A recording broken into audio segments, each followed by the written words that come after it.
Assalamualaikum warahmatullahi wabarakatuh. Alhamdulillahirrabbilalamin. Wassalatu wassalamu ala asrafil anbiya'i wal mursalin wa ala alihi wa sahbihi rasulillahi ajma'in amma ba'du. Baik, siapkan pelajaran kita hari ini dengan membaca al-basmalah. Lalu mari kita berdoa. Rabbi zidni ilman warzuqni fahman. Baik ya, minggu lalu kita telah belajar tentang satu bab khusus tentang perilaku terpuji, yaitu jujur dan adil. Maka pada hari ini kita berpindah untuk melanjutkan bab selanjutnya, yaitu lebih dekat kepada Allah dengan mengamalkan salat sunnah. Jadi intinya adalah salat sunnah. Nah, tujuan pembelajaran bisa kamu lihat dalam peta konsep yang telah dibuat di dalam buku kamu. Satu, kita ingin memahami salat sunnah yang berjamaah dan salat sunnah yang munfarid, salat sunnah yang sunnah jamaah dan sunnah munfarid. Lalu kita ingin mempelajari macam-macam ketentuannya. Yang ketiga, kita ingin mempelajari tata caranya. Lalu kita ingin membiasakannya. Baik, sikap mulia yang ingin kita capai adalah terbiasa hidup disiplin, menghargai orang lain, mengutamakan kebersamaan, lebih bertanggung jawab dan berpendirian kuat, memiliki tekad dan semangat yang kuat. Nah, di sini kita diharapkan setelah belajar bisa menerapkan perilaku-perilaku seperti ini ya. Terbiasa hidup disiplin, menghargai orang lain, mengutamakan kebersamaan, lebih bertanggung jawab dan berpendirian kuat, memiliki tekad dan semangat yang kuat. Inilah karakter yang kita tuju di dalam bab ini. Baik, selanjutnya.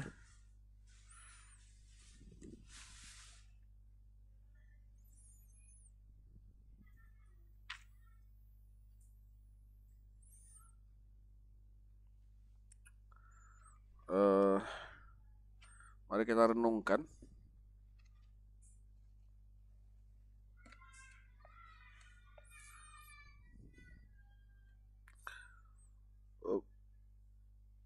Kita sudah melaksanakan sholat, bagi yang sudah tentunya ya.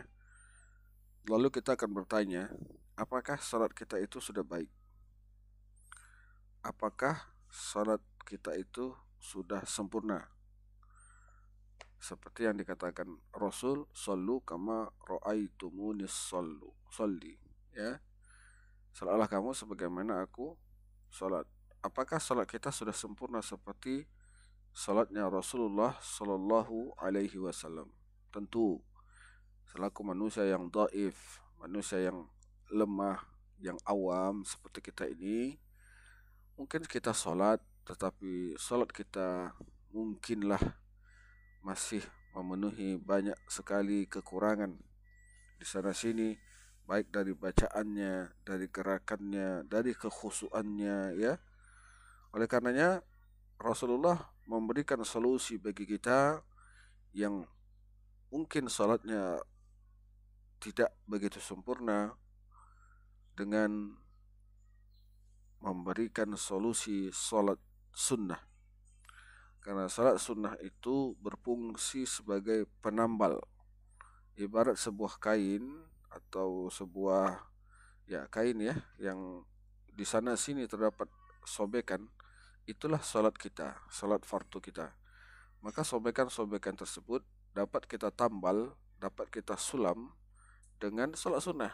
Kita tutupi kembali dengan salat sunnah. Kita jahit kembali dengan salat sunnah. Jadi salat sunnah berfungsi untuk menyempurnakan salat-salat kita yang mungkin belum tumaknina, belum khusyuk, belum sesuai dengan syariat yang telah diajarkan oleh Rasulullah sallallahu alaihi wasallam.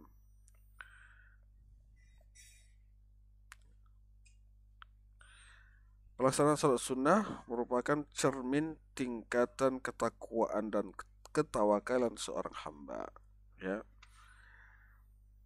Dalam melaksanakan salat sunnah, ia semata-mata mengharapkan keridhaan Allah Subhanahu wa ta'ala. ya, karena ini sangat sulit. Biasanya orang akan malas. Orang yang kurang takwaannya kepada Allah Subhanahu wa taala biasanya akan malas melaksanakan salat sunnah. Maka kamu harus menanamkan dalam hidup kamu dengan satu pertanyaan, sudahkah kamu salat sunnah hari ini? Kalau biasanya kamu tanya, sudahkah saya salat fardu hari ini?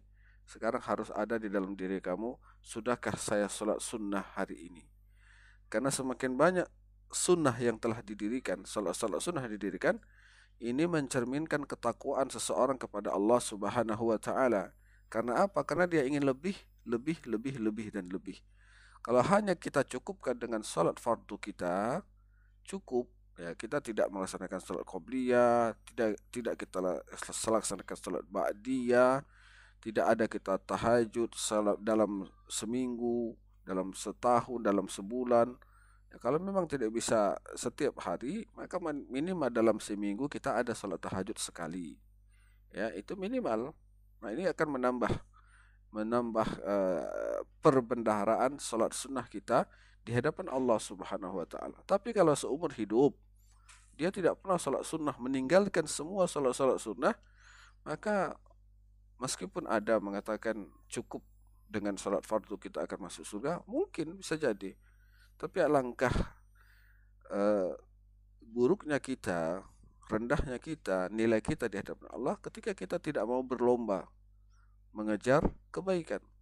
Wasari'u, ya, bersegeralah kamu ilal jannah, ya, arduhas samawati, yang luasnya seluas langit dan bumi. Bersegera menuju kebaikan. Nah, salat sunnah adalah kebaikan yang mencerminkan dari ketakwaan seseorang kepada Allah Subhanahu wa taala. Karena dengan salat sunnah dia tidak ada lagi kewajiban dan dia melaksanakan dengan kerelaan, dengan keikhlasan, karena dia terpanggil dalam hatinya untuk menyembah Allah Subhanahu wa taala. Beda dengan salat fardu. Meskipun keutamaannya lebih utama salat fardu, ya, tapi salat fardu itu ada kewajiban yang harus ditunaikan. Kalau tidak ditunaikan berdosa. Nah, ini ada paksaan. Tetapi orang yang bisa melaksanakan salat sunnah itu kerelaan, semata-mata karena Allah Subhanahu wa taala. Jadi sudah jelas bahwa salat sunnah ini dilaksanakan semata-mata mengharapkan kedekatan kepada Allah Subhanahu wa taala yang akan dijadikan bekal pada masa yang akan datang. Apalagi kita mengingat bahwa dengan melaksanakan salat sunnah kita bukan sekedar melaksanakan kewajiban. Allah tidak membutuhkan ibadah kita, tetapi kitalah yang membutuhkannya. Oleh karena itu, kalau kita yang membutuhkannya, kita melaksanakannya dengan ikhlas karena Allah. Kita berharap agar Allah menerima ibadah kita, sehingga kita akan mendapatkan kebahagiaan di dunia maupun di akhirat.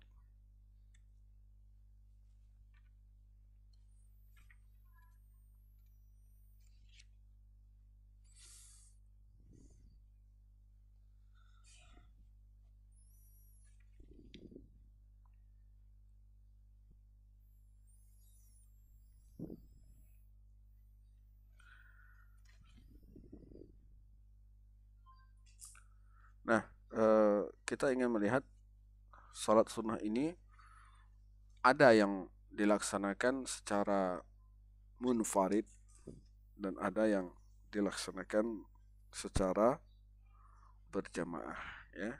Salat munfarid ada salat yang dilaksanakan sendiri, tidak dibenarkan berjamaah. Namun ada salat sunnah yang juga dibolehkan dilaksanakan secara berjamaah. Mari kita lihat salat-salatnya. Yang pertama, salat sunnah berjamaah. Itu bisa kita lihat satu, salat Aidil Fitri, salat Aidil Adha, salat khusuf atau salat gerhana matahari, dan salat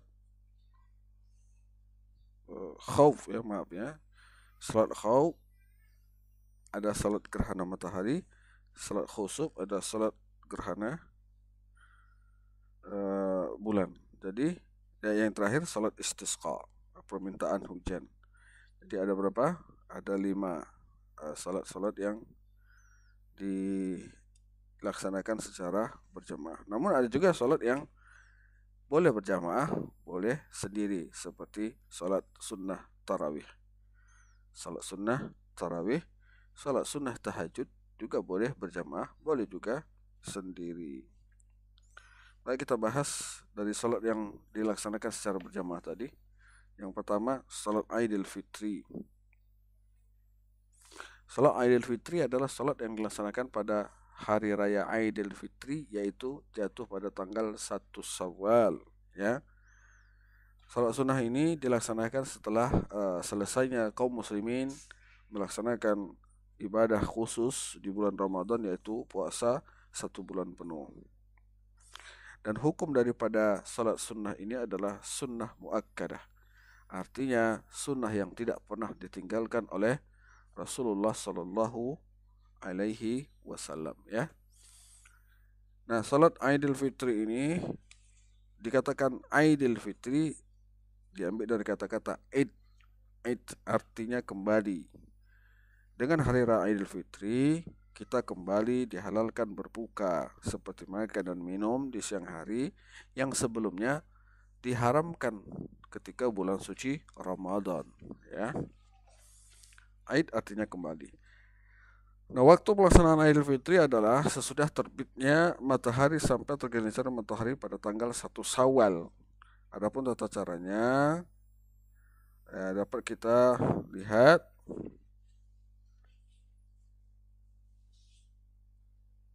di dalam cerita yang berikut ini, ya. Saya bacakan. Amri dan Salim merupakan 2 anak yang saleh. Sebulan penuh dia menyelesaikan puasa Ramadan.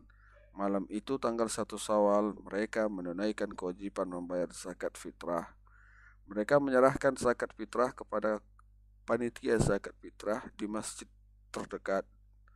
Amri berkata, Salim, besok pagi kita berangkat salat Aidil Fitri bersama-sama, ya. Salim menjawab, ya insya Allah, kita pakai sepeda atau jalan kaki. Jalan kaki saja, kata Pak Guru, disunahkan untuk berjalan kaki. Jangan lupa mandi dan makan sebelum berangkat juga sunnah. Baiklah, sampai ketemu besok, ya. Assalamualaikum. Waalaikumsalam warahmatullahi wabarakatuh. Pagi itu tanggal 1 Syawal, matahari terbit, menghangatkan seluruh isi bumi. Takbir berkumandang di mana-mana. Sungguh suasananya sangat membahagiakan. Amri dan Salim berangkat bersama untuk menunaikan salat Aidil Fitri. Wah, bajumu bagus sekali, Amri, kata Salim. Iya, terima kasih, tapi ini baju lebaran tahun yang lalu. Sengaja jarang aku pakai karena tahun ini masih kebesar. Tahun lalu masih kebesar. Amri menjelaskan. Setelah sampai di masjid, mereka berdua melaksanakan salat sunnah tahiyatul masjid sebanyak 2 rakaat. Lalu mereka mengumandangkan takbir bersama jamaah orang yang lain. Saat waktunya telah tiba, imam memberikan isyarat dimulainya salat Aid. Bilal lalu memandangkan seruan untuk salat. As-salatu jami'ah. Mari kita melaksanakan salat berjamaah. Amri berbisik, tahun yang lalu aku sholat Id di tempat lain. Tidak ada seruan seperti ini, jawab Salim. Ya betul, seruan seperti itu yang tadi memang bukan merupakan keharusan. Ayo kita berdiri. Nah, dari ilustrasi cerita di atas yang telah kita bacakan tadi, dapat dikatakan pertama, sholat Id dilaksanakan pada tanggal 1 Syawal, ya. Bagaimana cara melaksanakannya? Pertama, ya, kita berniat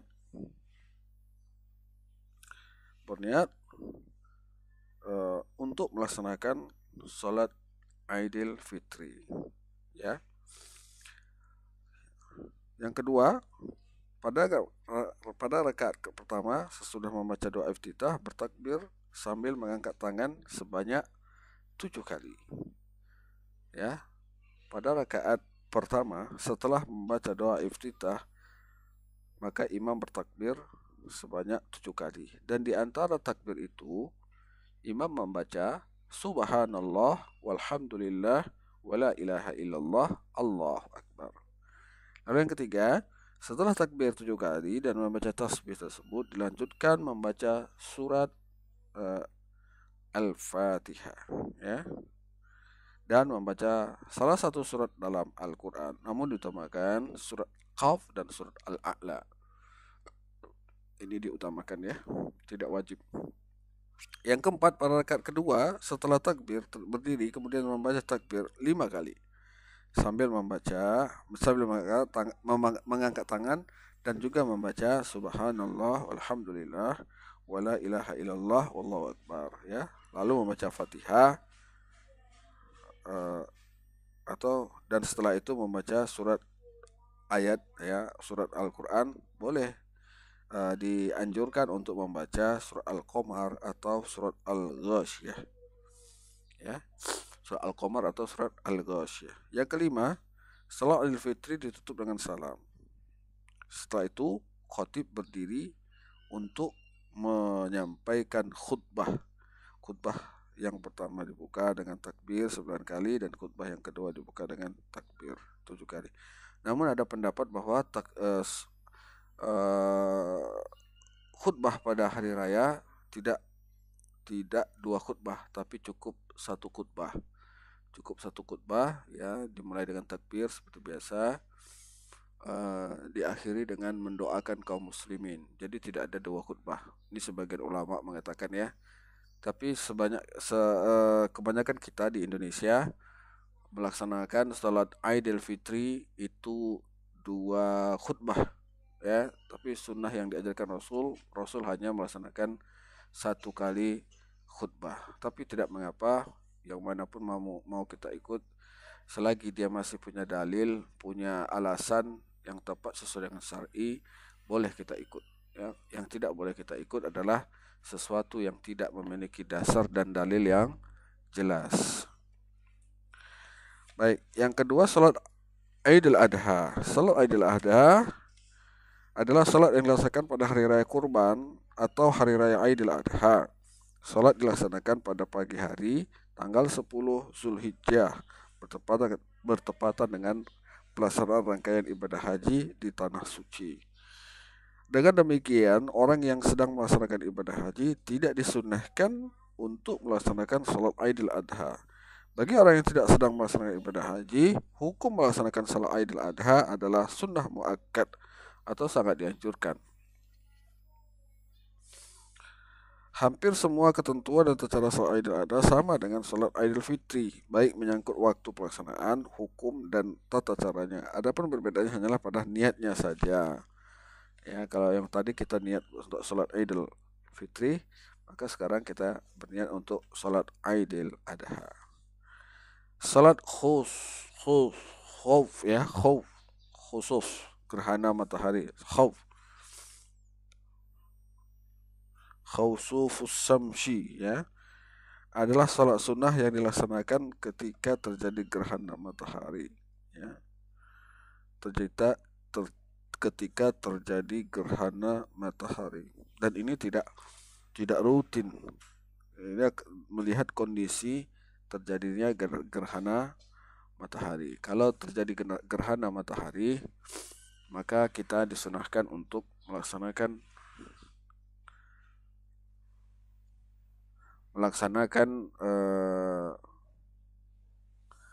salat sunnah gerhana matahari. Maka kapan pelaksanaannya? Waktu pelaksanaan salat ini adalah mulai terjadinya gerhana matahari sampai matahari kembali pada bentuknya yang semula.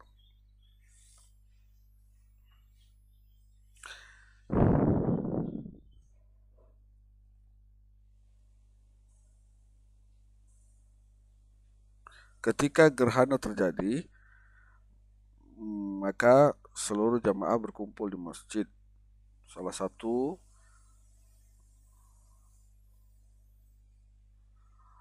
satunya menjadi muazin, menyuruhkan salat, ya, seperti biasa, dan dipimpin oleh seorang imam. Nah, berikut tata caranya. 1, niat. Yang kedua, setelah takbiratul ihram membaca doa iftitah Al-Fatihah dan membaca surat yang panjang. Ya, kalau bisa memang ayatnya panjang. Memang surat ayat ini harus dipanjangkan. Yang ketiga, ruku juga dipanjangkan rukuknya. I'tidal juga dipanjangkan ya. Membaca surah Al-Fatihah dianjurkan dengan membaca surah Al-Quran yang lain. Rukuk kembali, lalu membaca tasbih yang sebanyak-banyaknya. I'tidal dengan mengucapkan sami Allahu liman hamidah, baru sujud. Jadi di sini dilaksanakan 2 kali i'tidal ya. Sujud seperti biasa tapi sujudnya agak dipanjangkan. Jadi intinya semua gerakan-gerakan dalam salat ini itu disunnahkan untuk diperpanjang ya, sebagai rasa khauf kita kepada Allah Subhanahu wa taala. Selebihnya semua tata caranya sama, tapi ingat di dalam sholat sunnah ini disunahkan untuk i'tidal 2 kali, artinya rukuk 2 kali, i'tidal 2 kali ya.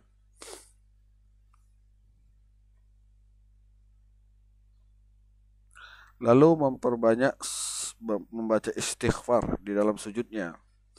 Memperbanyak membaca istighfar di dalam sujudnya. Lalu setelah itu, setelah salat salam ya, imam atau khatibnya berdiri menyampaikan khutbah dengan pesan yang intinya gerhana adalah salah satu kejadian alam yang menunjukkan kekuasaan Allah dan tidak terkait dengan kesialan atau kejadian-kejadian apapun. Jadi gerhana berkaitan dengan kekuasaan Allah saja, tidak ada berkaitan dengan kematian, kesialan, tolak bala dan seterusnya. Tapi gerhana adalah menunjukkan kekuasaan Allah dan kita harus bersyukur dengan itu semua. Yang keempat, salat khusuf atau gerhana bulan. Salat khusuf atau gerhana bulan adalah salat sunnah yang dilaksanakan ketika terjadi peristiwa gerhana bulan. Hukumnya adalah sunnah muakkad atau sangat dianjurkan. Sedangkan waktu pelaksanaan adalah ketika mulai terjadinya gerhana bulan sampai bulan utuh kembali. Ya, jadi singkat saja waktunya itu. Singkat saja waktunya itu ya. Singkat, padat. Jadi kita untuk segera menunggu-nunggu kalau memang ada kabar akan terjadi gerhana, kita segera menunggu-nunggu dan bersiap-siap untuk melaksanakan salat gerhana. Tata caranya hampir sama dengan salat gerhana matahari. Yang membedakannya adalah niatnya saja. Niat. Ya. Yang tadi 1 niat, 2 takbir, 3 ruku, 4 i'tidal, 5 membaca surah Fatihah kembali dengan dilanjutkan dengan ayat, 6 kembali melakukan ruku yang panjang, 7 i'tidal lagi dengan membaca sami Allahu liman hamidah, 8 baru sujud, 9 duduk di antara 2 sujud, 10 sujud, 11 bangkit menuju rakaat kedua, 12 pada sujud yang terakhir rakaat yang kedua dianjurkan untuk memperbanyak istighfar dalam sujudnya. Yang ke-13 khutbah atau khatib menyampaikan khutbah tentang kebesaran Allah pada kejadian alam. Nah, itu ya. Nah, kita lanjutkan pada salat istisqa, memohon ujian. Salat sunnah istisqa adalah salat sunnah yang dilaksanakan 2 rakaat, dilaksanakan untuk memohon diturunkannya hujan ketika terjadinya paceklik atau musim panas yang tidak turun hujan, kemarau yang berkepanjangan sehingga sulit mendapatkan air.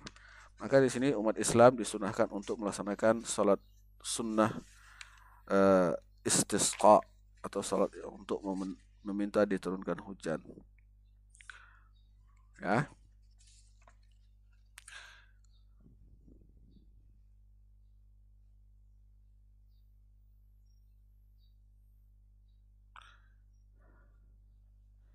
Salah satu penyebab terjadinya kemarau panjang di sebuah kampung atau sebuah daerah disebabkan oleh kesalahan manusia-manusia itu sendiri, yang mereka tidak lagi mau peduli, tidak lagi ramah dengan lingkungan. Padahal air merupakan komponen yang paling penting dalam kehidupan. Dalam kehidupan eh, di dunia ini, ya. Jadi ini sangat penting untuk selalu dijaga.